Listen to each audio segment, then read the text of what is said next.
How did that get in there?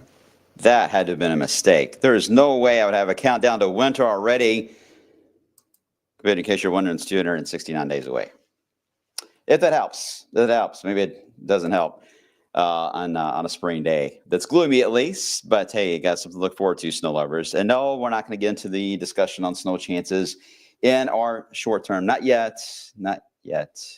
I will discuss it once we get a little bit more into a calmer setup. Today is all about, of course, the weekend. Where do we stand on that setup with the showers and thunderstorms, the severe risk?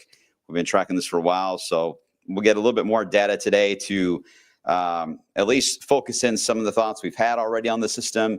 And then I think starting tomorrow, we should be able to give you guys more of a time frame, locations, more of a greater coverage impact type of forecast. Starting tomorrow, we should be able to do that, although it really won't get fully refined until sometime as we get into over the weekend. Yeah, a lot of pressure on Carson, right, to work on that.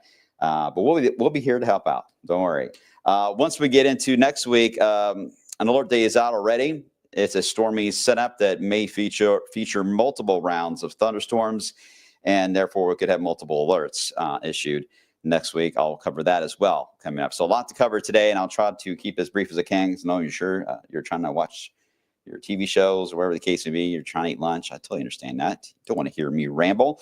We've got temperatures, you know what, not too bad. We had a little bit of sun this morning. We've certainly got more overcast in the past couple of hours, and that's slowed the roll down a bit on the thermometer. But you can tell areas that have more of the sun this morning, you had a nice little jump. You're above 60 in some areas into South Central Kentucky. Not surprising. Where areas that are a little more in the blue zones have had more cloud cover and at times passing light rain showers, and therefore your thermometers are not able to climb as much.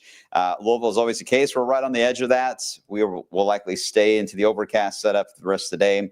And we do have some light rain at times that will drift in, but the radar is really telling the story well, I think, where it looks like a lot of heavy rain coming at us.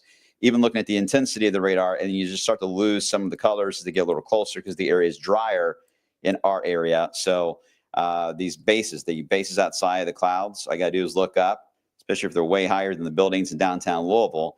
That's a sign of dry air. When you get those lowering bases and the clouds begin to lower and get closer and closer to the buildings and to the tree line, and as they continue to drop, that is when you're very much on the saturated side. You've got usually a heavy rain scenario, thunderstorm scenarios usually play out that way. But when you have high bases, you're only going to get just drizzle or very, very light rain. Fully expect that lowering to take place today. So we'll start to pick up a little more of that light rain and drizzle, but it's not to the point of producing heavy rain. I'm talking just a few hundredths of an inch of rainfall out of this as it moves in from the northwest to the southeast. It's feeding actually off of a warm front that is igniting thunderstorms in the northern part of the Show Me State. all the way into southern Iowa and to the western side of Illinois today. That's your main driver for severe weather will be in that area. It's near the triple point, really, if you will, the low that's going to just rocket to the north and east. But what that's going to do, with that low doing that motion of heading to the northeast, it is also attached to our warm front. Thank you. Almost like a, again, train, locomotive hooking on to the rest of the trains themselves. It will take that warm front and it's going to move it quickly to the north and to east, where tomorrow morning, any shower activity will be limited to wherever the front is. So the faster the front is, the quicker you're not going to see much in the way of any rainfall. It'll be out of here faster. If the warm front is a little slower than expected, some of these lighter showers and rumble of thunder may linger a little bit longer in southern Indiana and the 71 corridor early tomorrow. We don't know yet the speed it'll have. The modeling still kind of varies just a little smidge. But in general, they all move it. And once it moves it, then we'll get into a nice preview of summer for at least one day coming up tomorrow. More on that in a second. Here's your severe risk today is right at the end of the warm front again, where the low pressure is forming and going to grab that front to the north. Mainly hail more than anything, but they could get a couple tornadoes that would develop out of that in a very small area. North of Kansas City there. A little bit active. Okay, so our main focal point will be this warm front. So let me show you what that looks like. I'll show you just our in-house model. I guess that's fine. If you're fine with that, I'm fine with it. Here we go. The scattered showers moving in from the northwest to southeast, focusing a little more north than what they were this morning. They were south of Louisville this morning. Today, this afternoon's rush should be right over Louisville. And then as we head into this evening, should be trending more from, say, Jackson County through Trimble into Henry County, that zone. There'll be a little bit more of a shift to the north as the warm front again gets pulled away from us. And this is where we get into the potential bonus warmth day tomorrow. The key will be on some sun breaks the first half of the day, especially 9-10 a.m. through about 2 p.m. That's when I'm betting on to get some sun breaks. And the more we get, it will be windier than expected, for one. And two, you will end up with highs perhaps in the mid 80s tomorrow. That is reachable. But because of that low pressure in the Gulf that we've been talking about this week, that is getting interjected into the storyline, especially into Saturday, because it is already starting to approach from the southwest, it will automatically form this low bank of clouds, very tropical air mass in a way for this time of year, begins to move in and will become overcast with a pocket or two of drizzle. Maybe a small thunderstorm could develop on the leading edge of that, wherever the sun and the clouds are as they race to the northeast. So we only have a narrow window around midday where we can have enough heating just to move the needle over, to set the stage for us to have a nice jump. And then once the clouds move over, it'll still increase, but it'll be very slow.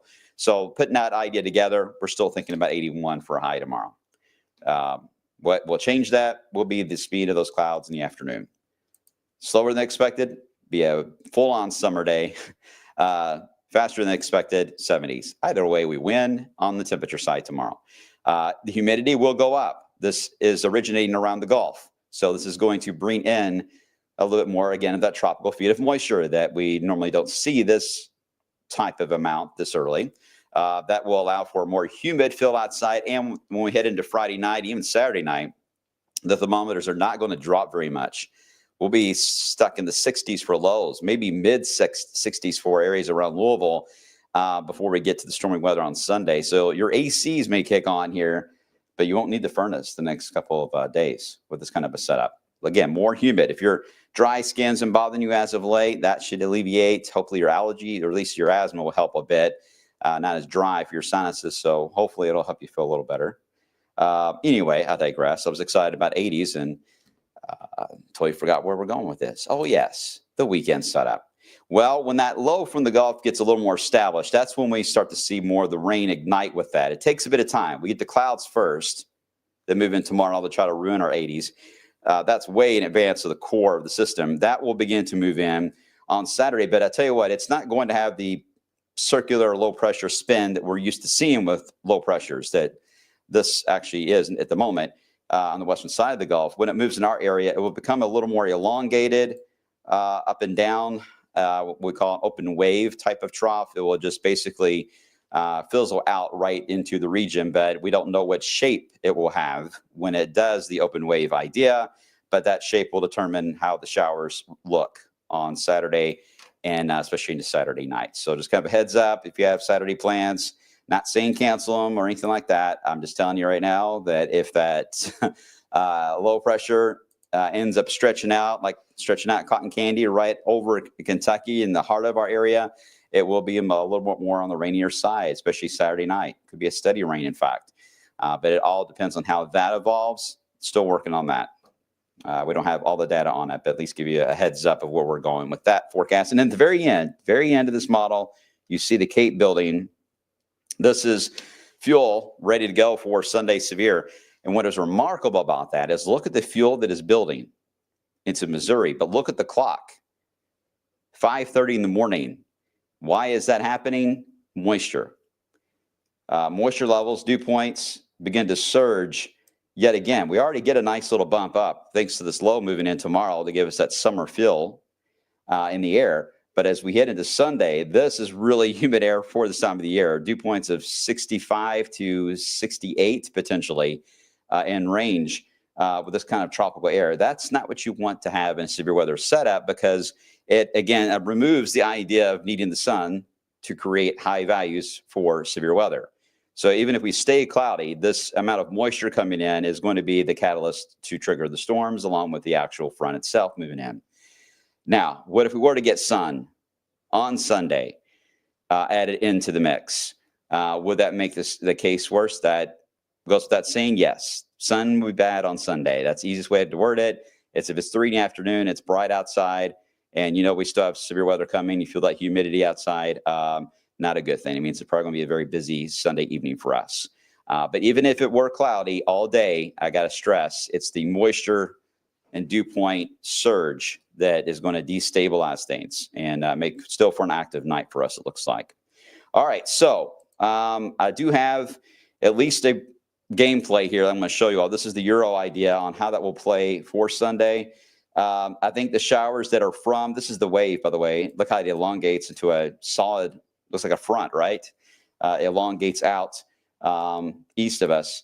Now, we're betting on the idea that's east of here. There are some signals the sun may try to come out briefly Sunday afternoon right across central Kentucky. Now, what typically happens in these scenarios, when you're in the warm sector, you get some sunshine and you've got a severe threat coming your way, you can mix the air to where dew points will lower. That creates a very windy scenario. So there could be a lot of wind on Sunday if we get sunshine. The dew points may lower a bit, but not enough that I don't see it causing an issue for the thunderstorms that would be rolling in from the west. It would just likely mean that when the storms do approach any area that has had some heating of the day, they will likely be supercellular to start with, is what that would lead to. And then eventually they form into a line or a complex of storms and roll on out. That's one thing we can't quite answer yet, what mode the storms will take. Supercell versus the QLCS we mentioned all the time, which is the wiggle of line of storms. I think we may end up with both scenarios at some point between one side of wave country to the other, but the storm mode matters. Your supercell structures contain more of your very large hail and your tornado threat for sure. When they get into a line, you still have a tornado threat and some hail, but your bigger issue is straight line winds. And in some cases, flooding if they take too long to move. So neither one are really great, but I do think we still are to the point we don't know yet which mode these will take on, just because of the rain from Saturday night, early Sunday morning, still a bit of a catalyst on how that's going to influence the rest of the day. So stay tuned as we work out those finer details. Just want to get a little nerdy with you guys on the core data we're looking at. And then the line itself, again, whether it's in cells or eventually a line, whatever the case may be, the severe threat then just sweeps in from St. Louis, Illinois, right across Indiana, central Kentucky. Does weaken as it makes its journey. I just think it's going to be moving too fast to weaken in a dramatic way. So I think it's going to be hard to escape watches, maybe hard to escape warnings, but I think it's certainly going to be hard to escape watches at a scenario for the area Sunday night. So I think your weather alarm's likely going to go off. We're going to be watching it carefully as well.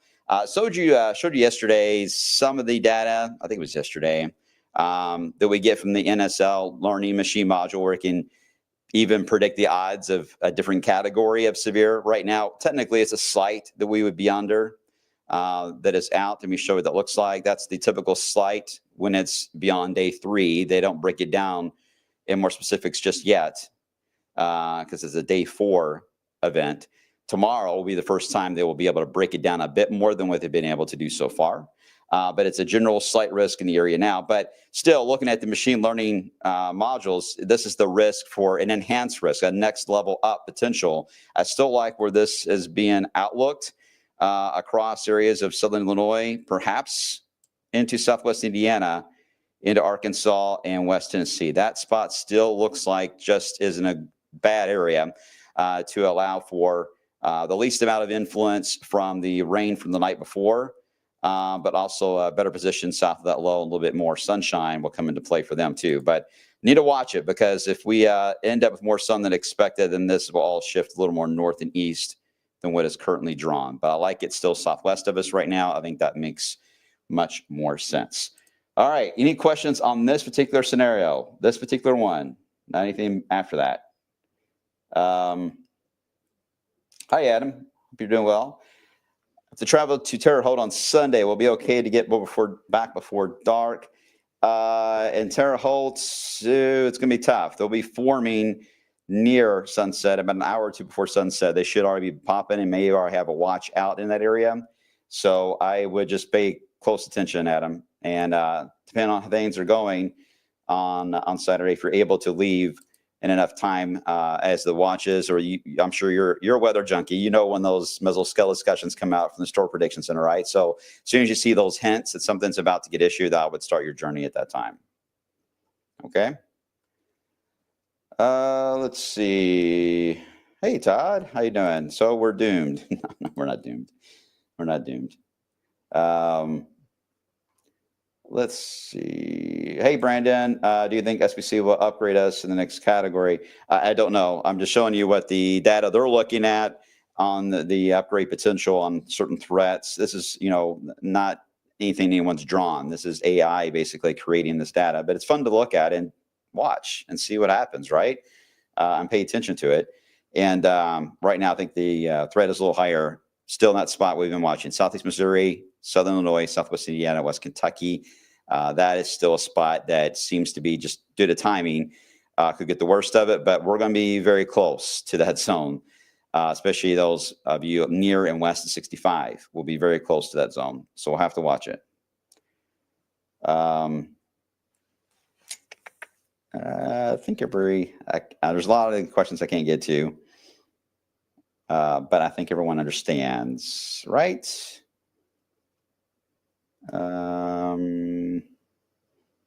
Who's camping? Tabitha?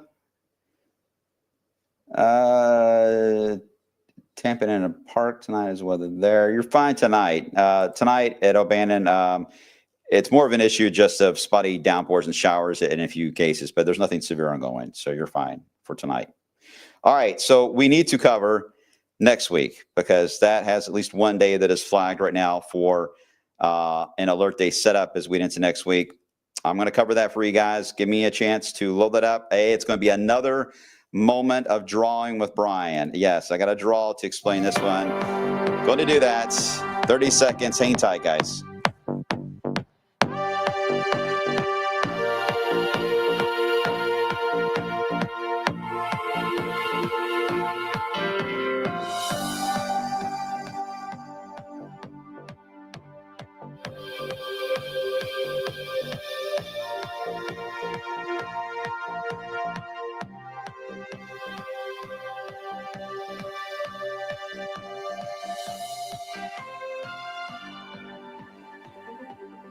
All right, appreciate your patience. Let's dive right into it as we are getting ready for a stormy setup for next week. Best way to do this is what I always say is just to kind of draw and then show you the map. So what we're looking at is we head into the first few days of April. Now, the good news is after our system on Sunday, which will be rolling in again out of St. Louis, tracking over the Ohio Valley with a round of thunderstorms, some strong, possibly even severe. We will get a quieter Monday, which is good. Monday and Tuesday will be in a much more of a northwest to west flow, so that allows us to cool down back in the 50s. but quiet. It's not much in the way of rain or anything, just cool and quiet. We like that. But just as we're getting used to this little pocket of cool air that settles over us, there is another system that is going to be rolling in quickly across the Midwest. As it moves across Omaha, it is going to grab yet another warm front and quickly swing that through here at some point as we get into Wednesday. Once we get into that warm front zone, we are in the warm sector. We get back to the warmer air, more humid air, and the stormy air setup. The complexity to next week's forecast is once the warm front, it'll swing around. So basically it's like this, and then it'll get pulled to the north, and it'll take on an orientation of like that. So we redraw the new position where it'll be roughly right through here. And there will be multiple low pressures that'll be trying to rotate in that will try to latch onto it and grab that front and then create a storm system or some type of severe weather episode as it passes by. The question is, will one move in for late Wednesday into Thursday, or will we end up with two, where the first one just basically stays to the west, keeps thunderstorms along the front, doesn't really do much, doesn't grab the front fully. And then the second one does grab the front and finally swings it all the way through here next Thursday or Friday. Good question. The data is all over the place on that idea, but the signal for severe weather in this kind of a setup with a stalled warm front in the region and multiple low pressures trying to move it around, it's not good. And this leads commonly to severe weather. And that's the reason why we've gone ahead and got one of the days anyway that are flagged. Let me show you the data now on what I'm talking about. Here is Monday into Tuesday. Again, a cooler pattern for us overall. Here we go with the warm fronts. There it is there. You can see the surge of warmth. So the warm front will be shaped like that with that low grabbing it as we into Wednesday. Got to watch warm fronts as well. Sometimes they can carry, especially a hail risk, but you can get some spinning motions too on warm fronts. So we got to watch that for Wednesday. But once it passes by, we get in the warm sector, and this is where the Euro differs from other models as well. But, you know, what to do with this warm front once it's tilted and stalls? Yes, that is going to be active for severe weather, but boy, that's also going to be active for flooding. That is a tremendous amount of training of rainfall over the same spot. So we need to watch how this all evolves next week. In that entire window of Wednesday through Friday, really. And then eventually, as we get into Thursday into Friday, it will take a front and finally wants to bring it through. Slowly but surely, it gets it through here by the time we get into Friday. And then we reset briefly to have yet another system, which will be around the 8th or so of April. Could be another severe weather potential setup there, too, down the road. So for the moment, we're just going to focus on that Thursday. Here is what CSU looks like. Some of you were asking about this before the break. This includes the Sunday wave. The top middle is Sunday. Notice it's got the higher potential around Memphis for Sunday. There's our quiet Monday and Tuesday. Here comes the warm front moving in for Wednesday in the middle. And then here we are, which is interesting on Thursday to already have a hatched area or significant outline of severe weather near us, but there's no higher category with it. So that, and again, it's a struggling. They're all struggling on what to do. But we all know that we're going to get into an environment that will be capable of severe weather. So the setup is there. Now we just got to narrow down the days. We'll do that. Oh, and by the way, I did check just for curiosity, just to see what the learning machine module from NSSL will do on an upgrade chance for an enhanced risk for this one for next week. This will be about next Thursday into Friday. And notice it does show nearly the same values that we would have with this Sunday. Could be potentially issued in the area. So that's, again, yet another reason why we're getting enough support that we need to make sure you guys are, yes, focused on Sunday for sure. That's the main day of concern, but also don't let next week slip away in your planning and data and your weather habits. Stay close. I think a lot of you that I see now are already blog watchers. You watch often, so I think you guys keep up with the trends. Anita, what happened with this weekend? This weekend, I covered that. Once I stop the video, it will repeat again, so you can go back and get the right time frame. There's a lot of topics, so I've been on for about 30 minutes, so there's a lot to cover for it. But as always, trying to get you guys the longest range as possible. Angela, I caught you on TV and you're outside in the weather and you're bundled up like it was 32. Made me laugh. I was freezing, but then again, air is still on here. So I freeze in this building. So when I get outside, yeah, I am still thawing out, but I'm only out there for 3 minutes. By the time I get used to it, I'm already coming back in. But I am a big baby. I am a big baby. All right. ZK, too soon about Thunder Louisville. Yeah, it is too soon. The active repeating track is still there. So right now, ZK, it's all about just timing. How do we fit into the narrative? We keep seeing this cool, quiet periods after each storm system, right? They keep happening. We go to stormy, quiet. I mean, it's spring here. It's the way it is. So it's just a matter of how long does this up and down sine cosine pattern go, and where does Thunder fit into that? We don't know yet. Same for really Derby Day. We don't know yet if we're going to be in one of those climbs up to severe, or would we be past thunderstorms and already be into the cooler other side. We're working on it. As soon as confidence grows on where the dates may start to fall in, we'll let you know a bit more. All right, going to end that for now. Appreciate you all. Let's meet Rambo as always. Happy Thursday. I will not be here tomorrow, but Carson will get you covered on the midday show, and I'm sure that we'll be talking to you guys as we head into this weekend. I hope I don't see you all Sunday night, but don't be surprised if you see me as well. All right, take care, guys. See you soon.